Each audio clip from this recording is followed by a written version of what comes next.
Magandang umaga po sa ating lahat. Palakpakan natin ang Panginoon.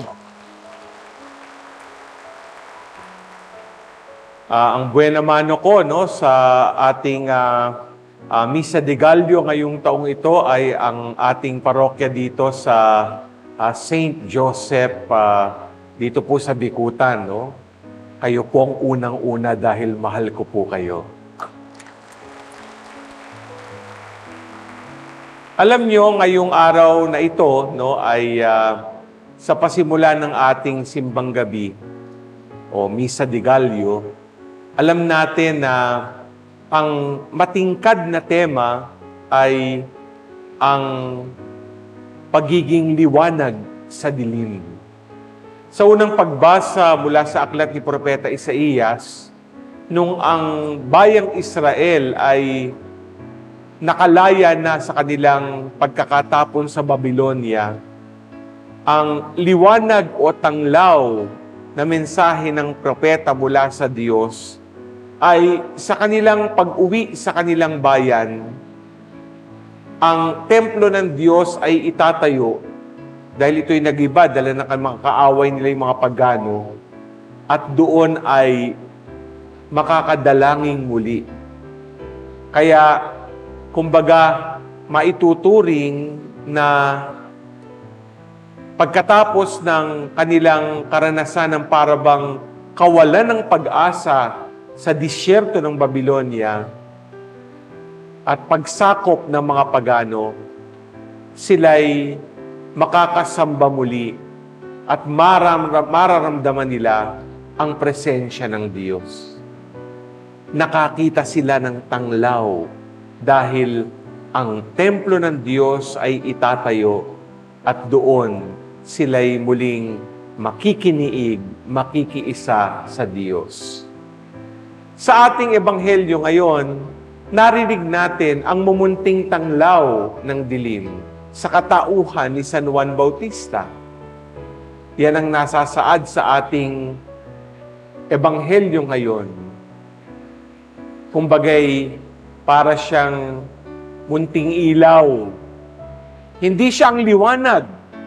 Dahil alam natin, liwanag ay wala iba kundi si Kristo. Si Kristo na Mesiyas. Pero siya bilang mumunting liwanag ay nakaturo, nakatutok sa tunay na liwanag, walang iba kundi si Jesus. At klarong-klaro yan kay Juan Bautista.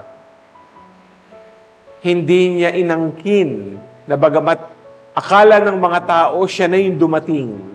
Sabi niya, hindi ako. May mas higit pa sa akin. At magandang isipin, patuloy siyang munting tanglaw na nagniningas para bagang sa isang lampara. Halimbawa, nakikita niyo po itong ating mga kandila sa Advent Wreath. Mamayang gabi, sisindihan na po yung kulay rosas dahil ikatlong linggo na ng Adbyento. Yang mumunting ningas na yan, nagbibigay liwanag sa mga nawawalan ng pag-asa. Yan ang nangyari kay Juan Bautista. Kaya maraming pumunta sa kanya at nagbalik loob sa Diyos. Tama-tama naman, dahil tuwing unang araw ng Misa de Gallo, ito po yung pambansang araw para sa ating mga kabataan. No? At kung meron tayong ituturing na tanglaw sa dilim, isang tanglaw sa dilim sa panahon ngayon, yan ang ating mga kabataan. Kaya mapapansin ninyo, si Pope Francis, pinagpatuloy yung nasimula na ni St. John Paul II na World Youth Day. At palagi ang pagtitipon ng mga kabataan kung saan man gaganapin ang World Youth Day. Itong nakaraang World Youth Day ay sa Lisbon, sa Portugal. At nakakatuwa dahil ang daming kabataang pumupunta at nabibigyan ng pangaral ng ating Santo Papa. Nais kong maglahad ng 3 paraan para ang kabataan ngayon, kayong kabataang naririto ngayon, pati na rin yung mga matatanda na medyo young at heart, sabi nga natin, di ba? Ay pwedeng maging mumunting tanglaw sa dilim. Yung una ay dapat ang kabataan ay may respeto at pagmamahal sa magulang. Di ho ba? No? Magandang isipin to. Alam sa panahon ngayon, no? Kalimitan na ilalagay na lang sa isang tabian ng ating mga kabataan. Nababaliwala. At may mga kabataan, lumalapastangan din sa mga magulang nila. May mga kabataan na wala ng respeto sa kanilang mga magulang. Kung paano na lang sagutin o minsan physical pang talagang sinasaktan. Kaya dapat makita ng kabataan yung respeto at pagmamahal ninyo ay araw-araw gawin. At pag ginawa po natin yan, no, pag tayo'y sa ating pagtanda, mag-asawa man, yung ginawa natin, ipupunla natin, pupunla ninyo sa inyong magiging anak. At yan din ay gagawin. Hindi ba? Sa panahon ngayon, pag tumatanda ang magulang, na ilalagay na rin sa isang tabi, di ba nababaliwala? May kanya-kanyang buhay na ang mga anak. At pag may kanya-kanyang buhay, at tubiling hindi na naaalala si lolo at si lola. Ganyan po, no? Kaya dapat makita natin, no, sa bawat henerasyon, no, napakahalaga ng ating paggalang at pagmamahal sa magulang. Ikalawa, magiging tanglaw ang kabataan kapag nagdarasal. Alam niyo, sa ating mga tahanan, mayroon tayo kahit papano mumunting altar, hindi ba? Turo ng mga magulang yan. Nung maliliit pa kami, meron din kaming altar. Pag nagsisindi na ng kandila doon, nag-oorasyon, nagro-rosaryo. Yung mga kabataan nung katulad ko, medyo rebelde pa nun, parang tinatamad, ayaw magdasal. Pero pag tumanda na, naiisip, oo nga, mahalaga ang buhay panalangin sa kahit sinong tao at Kristiyano. Kaya ang magandang isipin, maraming kabataan na nagdadasal at nagmimisa de Gallo ngayon dahil itong misa, ang Eucharistia, ang pinakamataas na uri ng panalangin. Isipin nyo, bubuuin nyo yung 9 na araw hanggang magpasko. At anong pinatutunayan ninyo bilang kabataan ngayon? Na sentro ng inyong buhay si Jesus. Si Jesus na Eucharistia, si Jesus na tinapay ng buhay. Kapag nagdarasal tayo, malalim ang koneksyon natin sa Diyos, pakikipag-ugnayan kay Kristo. At alam natin, kung wala ang Panginoon sa ating buhay, walang saysay ang ating buhay. Pero mayroon pa pong ikatlo, ang kabataan nagiging tanglaw sa dilim kapag sila'y naglilingkod sa simbahan. May kwento nga po no? Meron daw isang bata, no?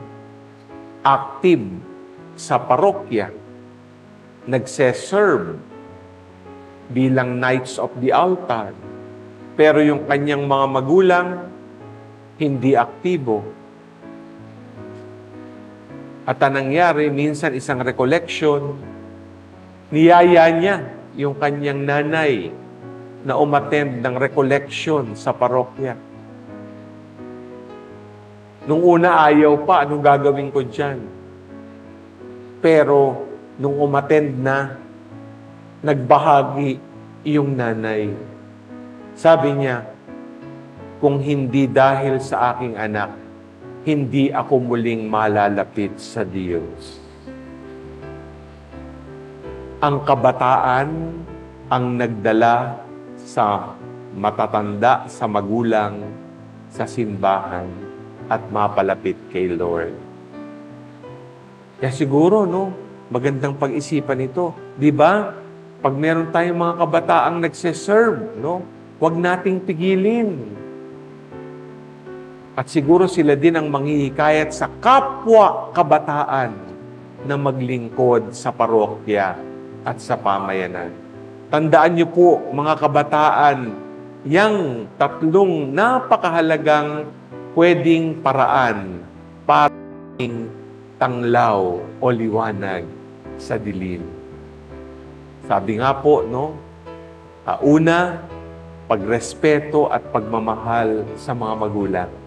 Ikalawa, pagdarasal. Nakasentro kay Jesus sa Eucharistia. Ating pagdiriwang ng banal na misa. At ikatlo, paglilingkod sa parokya. Paglilingkod sa pamayanan.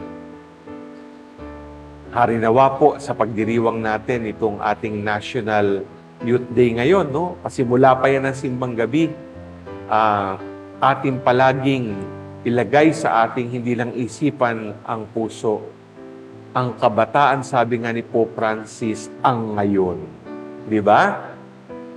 The youth is the now of the church, no?